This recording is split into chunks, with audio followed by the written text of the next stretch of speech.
Ouais, il est potox, c'est Ontox, et bienvenue dans cette nouvelle vidéo consacrée à la critique de l'épisode 35 de la deuxième saison de The Power. Et pour être tout à fait franc avec toi, j'ai encore une fois regardé cet épisode en deux temps, non pas particulièrement parce qu'il était pourri, mais au contraire j'ai trouvé que l'épisode était même plutôt sympa, il y avait quelques petits trucs qui étaient plutôt chouettes. C'est même pas pour ça que j'ai regardé en deux temps, c'est surtout parce que ça commence tout doucement à m'ennuyer, mais quand je dis m'ennuyer, c'est en mode vraiment ennui profond, pas pour l'épisode, mais plutôt pour le concept de chaque semaine. Ça commence vraiment à être un petit peu long, on sait qu'il va encore avoir un mois de diffusion comme ça, et étant donné qu'on a eu plusieurs fois des semaines qui étaient scriptées, je me dis que naturellement, elle le sera aussi, en fait. Alors cet épisode, est-ce qu'elle a été scénarisée ou non? Je sais pas, il y a eu la fameuse épreuve qui, d'un coup d'ailleurs, s'est retrouvée en tant qu'épreuve pour le contre-pouvoir. Habituellement c'est la toute dernière épreuve, tu vois, ils préfèrent mettre les épreuves pour les indices habituellement. Là ils ont décidé d'inverser le truc. Bon, je suis même pas vraiment surpris, hein, franchement, avec toutes les dingueries qu'on a vues, c'est limite du pipi de chat à côté. Et cette épreuve, elle était quand même assez intéressante, puisque il y avait quand même du jeu, c'était pas juste il faut choisir qui tu élimines, il y avait quand même un peu plus de réflexion, il fallait quand même tirer. Bon, il y avait un petit tirage au sort, ça c'est le petit truc qui moi me plaît pas trop, parce que il y a une grosse part de hasard. Et d'ailleurs la part de hasard, je sais pas si c'était pour le contrer ou pour la contrer ou autre, mais en fait de l'autre côté du triangle là, de la pyramide, c'était une vitre en fait, c'était du plexiglas en fait, du coup on pouvait voir à l'intérieur, et donc on pouvait savoir où étaient les boules vertes, alors dans une certaine limite. Par exemple Maïsan, la toute première boule qu'elle a prise, c'est dans le coin supérieur gauche, et c'était une verte. Oui, elle le savait en fait, puisque c'était la première à passer, et du coup elle a simplement regardé et elle a vu que à cet endroit là il y avait une verte, donc elle était sûre à 100% d'en prendre une en fait. Et du coup c'est un petit peu ça que j'ai trouvé assez dommage, parce que en même temps c'est dommage et ça l'est pas à la fois, parce que s'ils pouvaient vraiment rien voir et que c'était vraiment du tirage au sort, c'était vraiment une part de hasard. Bon, dans tous les cas à un moment donné le hasard devait intervenir, puisque bon, tu vas pas non plus déterminer où sont toutes les boules, tu vois. Tu vas en déterminer peut-être une ou deux, et ensuite tu vas commencer un petit peu à tirer au pif en fait. Mais le plus intéressant c'était même pas les boules vertes, c'était surtout les questions qui étaient posées. C'était des questions extrêmement simples. Honnêtement, quand Delta a dit qu'elle allait poser des questions en rapport avec le jeu depuis le début, moi je me suis dit que ça allait être des trucs ultra hardcore, tu vois, des trucs style quelle était la couleur de la chemise de Maxence le premier jour, tu vois, des trucs vraiment beaucoup plus précis, beaucoup plus compliqués. Bon, au final c'était des questions assez basiques. Il y en avait quand même deux que je connaissais pas la réponse, j'avais complètement oublié, avec le portrait là, le premier portrait qui avait été touché, c'était Maïsan et Sarah. C'était Maïsan et Sarah, il me semble que c'était Maïsan et Sarah dans la semaine des binômes qu'ils avaient été touchés, donc lors du jeu du contre-pouvoir, lors de la semaine donc des binômes comme je l'ai dit. Du coup ça, bon, j'avais complètement oublié. Il y avait aussi le deuxième truc, c'était avec l'encens apparemment que Nathalie porte dans sa valise. J'avoue que j'étais pas du tout au courant, je sais même pas s'ils l'ont montré. Mais hormis ces deux là, j'avais toutes les réponses, je pense que vous aussi, parce que c'était quand même des questions assez faciles, même s'il y en a qui ont quand même pas mal oublié, hein, dans les candidats. Je repense justement à Maïsan qui disait qu'elle avait une mémoire eidétique, donc une mémoire vraiment ultra complète, la plus intelligente, la plus impressionnante de toutes.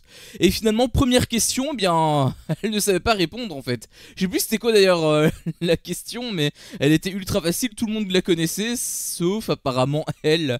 Donc c'était assez drôle. Mais bon, dans tous les cas, on le pressentait, hein. Je veux dire, en interview, elle avait dit qu'elle avait une mémoire incroyable. À partir de ce moment-là, je savais qu'elle allait faire une bourde en fait. En revanche, le plus gros point négatif selon moi pour ce jeu, c'était d'une part tous les flashbacks. Alors heureusement qu'ils se sont arrêtés à un moment donné, parce qu'en gros au tout début, à peine le candidat répondait à une question, qu'on voyait le flashback du truc pour te montrer ce que c'était. Alors dans tous les cas, si c'était des questions beaucoup plus complexes, là j'aurais été peut-être intéressé. Par exemple l'encens de Nathalie, j'aurais été intéressé de le voir. Mais si c'est pour te montrer des trucs que tout le monde savait. Genre qui était la première cible de la première semaine. Bah du coup ça sert à rien, on connaît la réponse. Donc et encore s'il y avait que un seul flashback ou deux de temps en temps éparpillés sur tout le jeu, je veux bien, tu vois, ou même 3 à la limite. Mais le problème c'est ils ont enchaîné de flashbacks en fait. Genre les 4 ou 5 premières questions, ils ont enchaîné de flashbacks. Et sur la fin je commençais vraiment à péter un plomb. Heureusement qu'ils ont arrêté de faire ça sur la deuxième partie d'épreuve. S'ils avaient fait ça vraiment j'aurais voulu me défenestrer, je te le dis direct. Mais c'était quand même un petit peu chiant. Par contre moi ce qui me fait énormément douter, et c'est normal étant donné que on a déjà eu ça plusieurs fois donc dans cette émission, c'est le fait que Manon ait remporté cette épreuve. Alors je sais pas si c'est réel ou non, mais est-ce que tu trouves pas que c'est encore une fois très impressionnant, qu'il y a eu un grand rebondissement encore une fois, parce qu'on en a eu juste 1 million depuis le début. Est-ce que tu trouves pas qu'il y a eu encore une fois un rebondissement, exactement comme la prod aime nous servir depuis le début de cette saison, puisque eh bien à la base c'était Maxence et Cindy qui étaient à égalité, hein, 2 partout, et Manon bien évidemment a réussi à faire 3, donc elle a réussi à battre le score de Maxence et de Cindy, et donc de gagner, sachant que il y a quand même plusieurs choses que j'ai à dire. Premièrement, eh bien le truc c'est que elle a été tirée au sort en dernier, hein, comme par hasard c'est le dernier moment qui arrive à avoir un retournement de situation, tu vois, le moment le plus intense entre guillemets,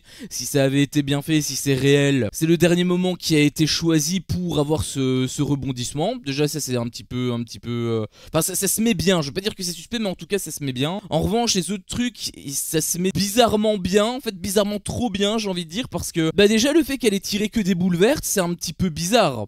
Alors ok je sais qu'il y a le truc du plexiglas etc, mais le truc c'est que il y a quand même beaucoup de boules rouges, il y a eu beaucoup de boules vertes qui ont déjà été tirées, puisque comme j'ai dit c'est la dernière à être tirée. Il y a eu beaucoup de boules vertes, donc en théorie, mathématiquement, je sais pas combien de boules il y avait, mais si c'était un 50-50, bah du coup c'est à dire qu'il y a plus de boules rouges que de boules vertes, et donc plus tu avances dans le jeu, normalement, plus t'es censé avoir de chances de prendre une boule rouge, hein. Le fait qu'elle ait eu que des boules vertes c'est déjà un petit peu bizarre, surtout la dernière. On avait vu les 2 premières, bon après je me dis par rapport au plexiglas, ok peut-être qu'elle peut regarder comme Maïsan avait fait, et même un petit peu tout le monde en fait, sauf Mélanie parce qu'elle avait directement tiré une boule rouge. Donc là je me dis peut-être ok pourquoi pas, mais la troisième, ce qui me fait énormément douter c'est que eh bien on l'a pas vu tirer, on a juste vu directement qu'elle avait une boule verte, et on l'a pas vu chipoter et récupérer la boule, on n'a pas vu, ça a été coupé. Du coup qu'est-ce que c'est, qu'est-ce que je dois comprendre là-dedans?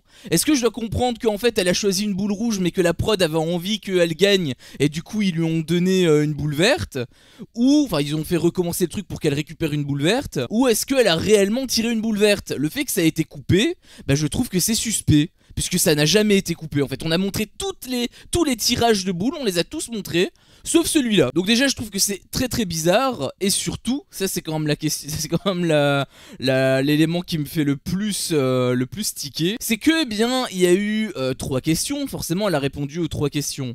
Eh bien je trouve quand même que c'est très hasardeux, hein, pour ne pas dire encore une fois trop hasardeux, qu'elle ait eu 2 questions sur 3 qui étaient en rapport avec elle. Parce que oui, les 2 premières questions, c'était uniquement par rapport à Manon. Qu'est-ce que Manon a eu, enfin Manon et Robin ont eu comme indice lors de la semaine des binômes, et c'était à chaque fois en rapport avec Manon. La dernière question, c'était pas en rapport avec Manon, je sais plus c'était quoi la dernière question, mais c'était quand même pas en rapport avec Manon. Bon, c'était une question quand même qui était très facile. Après, je trouvais que toutes les questions étaient faciles, hein, donc en soi, ça devait être quand même assez simple. Mais par contre, des questions qui étaient un petit peu plus spécifiques, un petit peu plus précises, comme les 2 premières questions qu'elle a eues, bah le fait que ce soit elle spécifiquement qui en ait bénéficié, bah du coup c'est beaucoup plus simple pour elle d'y répondre que si c'était quelqu'un d'autre, tu vois. Les indices, il y en a eu quand même une chier, se remémorer tous les indices, c'est pas forcément facile.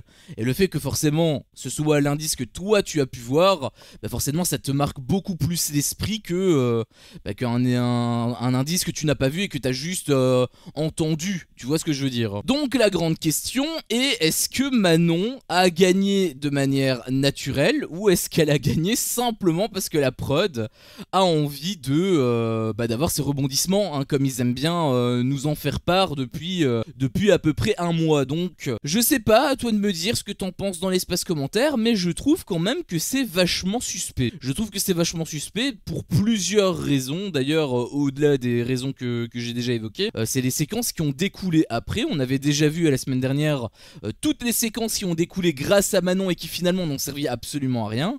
Et bien là, on a eu la même chose. On a eu plein de séquences qui ont découlé grâce à Manon, forcément.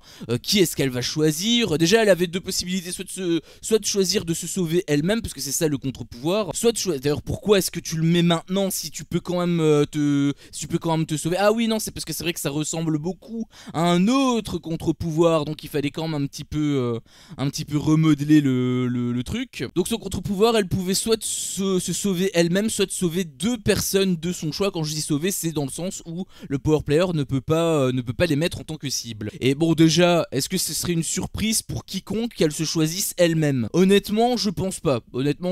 Parce que bon, bah, c'est Manon.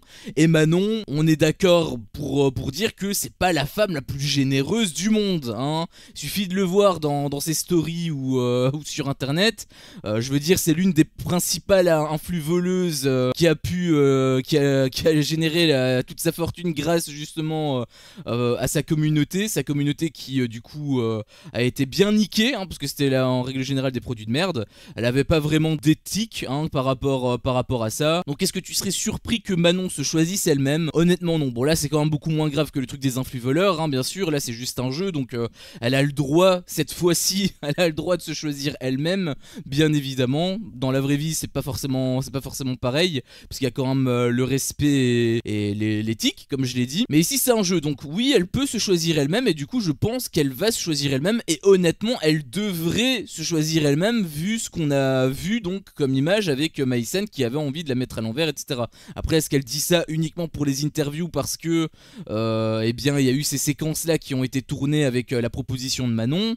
Je sais pas. Quoi qu'il en soit, il y a un petit justement une petite polémique. Enfin, quand je dis polémique, c'est pas sur les réseaux sociaux, c'est par rapport à son choix. Un petit ultimatum, on va dire, soit elle, soit choisir ses amis. Je pense qu'elle va juste se choisir elle-même, hein. Il n'y a pas trop de doute là-dessus, ce qui serait un petit peu surprenant par rapport à ce qu'on a vu, parce que Maïsen, elle arrêtait pas de dire qu'elle voulait mettre Manon dehors. Du coup, ce serait peut-être justement pour ça que ça a été à ce point accentué sur le fait de vouloir dégager Manon. J'ai quand même trouvé très drôle le fait qu'ils aient voulu absolument justifier le choix de Manon. Manon, elle pourrait simplement dire ouais, je me choisis moi-même, j'en ai rien à foutre. Mais non, il fallait qu'on la voie en tant que personne altruiste, en tant que personne généreuse, puisque eh bien c'était plutôt Mélanie qui lui a dit ah non, il faudrait plutôt que tu te choisisses toi-même, et il mettait vraiment l'accent là-dessus. J'ai trouvé que c'était très drôle, parce que pour moi c'est totalement du bullshit. C'est à ce moment-là d'ailleurs que j'ai commencé à piquer un petit peu du nez, parce que bon, pour moi c'est pas crédible pour un sou. Pour moi elle voulait déjà se choisir elle-même, et étant donné qu'elle est déjà mise à l'honneur depuis le début de l'émission, un petit peu plus ou un petit peu moins, c'est pas ça qui va faire qui va provoquer des problèmes dans cette émission. Les problèmes sont déjà là depuis bien longtemps, et donc le fait d'embellir son image, finalement ça ne me surprend pas. On a déjà eu ça avec Vincent quand il a décidé de se battre avec Giovanni. Il disait en interview quand il devait se barrer qu'il pensait à ses enfants, etc., c'est juste pour te berner en fait, c'est juste pour son image. Comme ça les gens ils vont se dire ah oui, il parle d'enfants, il parle de ses enfants, c'est mignon, et ils oublient complètement que ça a été un gars violent qui a voulu se battre, quoi. Donc encore une fois c'est que de la manipulation, et ça me pose problème. Moi qui voulais voir un jeu, vraiment j'ai bien été déçu. Mais en même temps la première séquence elle te mettait directement dans le bain, hein. Je veux dire, première séquence, il faut que tout le monde argumente pour justement éviter, pour convaincre le power player de ne pas nous mettre en tant que cible. Bon, il y avait des petits trucs qui étaient un petit peu drôles, et encore je le dis vraiment avec un gros rictus, parce que c'était pas spécialement très drôle. J'ai trouvé même que c'était limite plus gênant qu'autre chose, quoi. Genre le truc de Nathalie, c'est pas du tout dans son image. Je sais pas pourquoi elle est dans cette émission en fait. C'est pas une émission pour elle, bordel. Tu trouves qu'elle va bien dans l'émission? On dirait pas que justement elle est à part de cet univers, de ce cirque en fait. Vraiment c'est un cirque. Elle a été dans les traîtres elle était au top. Et là dans cette émission, bon, c'est pas, je trouve que c'est pas la grande folie. Mais bon, c'est peut-être un petit peu tous les candidats là aussi qui sont pareils. Et bien sûr, le gros teaser qu'on a vu, c'était la fameuse contre-alliance qui a été proposée par Maxence et Cindy, qui avait déjà été un petit peu préparée à l'épisode dernier, puisque Cindy, elle s'était retournée contre Manon. Par rapport à Maxence, c'est normal, hein, parce que il était censé être dans leur alliance et finalement il n'a pas été mis au courant. Donc pour le coup, c'est un petit peu normal qu'il commence un petit peu à douter. Par contre, que Cindy monte à ce pan sur ses grands chevaux, etc., j'ai trouvé que c'était un petit peu bizarre parce qu'elle se sentait pas spécialement non plus investie dans cette alliance. Donc j'ai trouvé que c'était un petit peu gros, mais forcément ça annonce la couleur par rapport à la suite, hein, la fameuse contre-alliance qui arrive d'ailleurs à l'épisode 35. C'est très bien, hein, ils ont dominé toute la première partie et maintenant on va seulement avoir un petit peu de challenge. C'est intéressant de le mettre seulement maintenant. Après le truc c'est que est-ce que ça va payer ou non, je sais pas. Est-ce que c'est scripté? Moi c'est surtout ça la question que je me pose et je pense que oui, hein, je pense qu'ils ont vu justement la saison 3 des 50 et qu'ils ont vu que justement le délire d'alliance quand il y a une suprématie ça fait vraiment pas bon ménage et donc bah, ils ont dit ok on va peut-être essayer de redistribuer un petit peu les cartes. C'est mon hypothèse bien évidemment, mais je pense que ça peut être totalement plausible. En vrai le seul truc vraiment intéressant, je sais pas si ça pour le coup c'était joué, mais le seul truc qui était vraiment intéressant c'était le quatuor qui avait une réunion à un moment donné et en fait il doutait sur Antoine parce qu'Antoine il refusait de jurer. Alors pour moi ça me paraît vraiment gros, du coup encore une fois j'aurais tendance à croire que c'est scripté, mais mon âme on va dire de joueurs, de personnes qui espèrent encore une fois que c'est un jeu, même si je me doute que c'est juste un scénario et pas un jeu, eh bien je me dis que bah, c'est vrai qu'Antoine c'est un petit peu le maillon qui, l'élément isolé, tu vois. En réalité Manon elle en a rien à foutre d'Antoine, c'est surtout Giovanni et Mel, et même les autres, bon peut-être Giovanni ok d'accord il peut peut-être avoir des affinités avec Antoine, mais je pense que la plupart, enfin les trois se préfèrent eux-mêmes que Antoine. Et je pense d'ailleurs s'ils doivent choisir quelqu'un pour aller en finale, bah, ils vont choisir eux trois. Ils vont pas choisir Antoine pour les accompagner au détriment de soit Mel, soit Manon, soit Giovanni, tu vois. D'ailleurs je pense que c'est déjà justement la finale, hein, vu comment on nous indique le chemin, j'ai l'impression que c'est déjà la finale, ce qui pour moi retire énormément de suspense et énormément d'intérêt. Mais peut-être que du coup voilà, peut-être que du coup cette séquence elle peut être vraie et qu'il va peut-être avoir des retournements de situation, des trucs avec le quatuor, notamment du coup Antoine. Mais pour ça faudra voir. Et justement le mot moi qui me fait le plus peur c'est retournement de situation. Ça en fait 3 je sais. Ce sont les mots qui me fait le plus peur dans cette émission parce que j'ai l'impression que bah, la prod est à la chasse au retournement de situation en fait. Même si ça n'a absolument ni queue ni tête, même si ça n'a aucun sens, ils s'en foutent, ils veulent juste qu'il y ait des retournements de situation.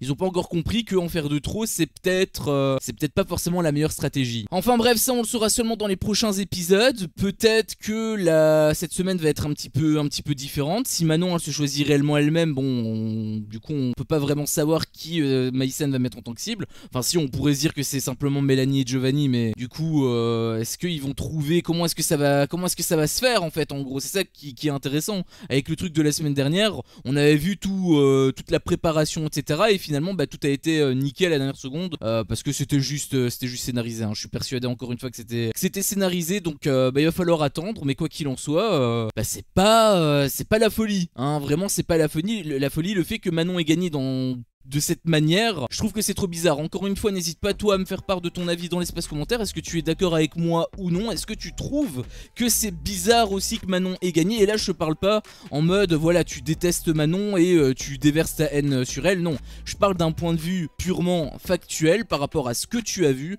en essayant d'être le plus neutre possible. Est-ce que pour toi Manon a gagné de manière légitime ou non? Moi c'est surtout ça qui m'intéresse. N'hésite pas bien évidemment également à me faire part de ton avis de manière générale. Et le plus important bien sûr c'est de tout développer, c'est ça moi qui m'intéresse le plus. Si jamais cette vidéo vous a plu, je vous invite également tout simplement à la liker et à la partager. À chaque fois que je vois ça, je vois que mon contenu plaît et donc forcément ça me motive à continuer, en plus bien sûr de soutenir la chaîne, donc forcément ça fait toujours extrêmement plaisir. Et si jamais mon contenu vous plaît, eh bien n'hésitez pas tout simplement à vous abonner et pourquoi pas à activer la cloche pour ne louper aucune de mes autres vidéos. Merci à vous tous pour votre visionnage et je vous dis à la prochaine pour une prochaine vidéo. Ciao.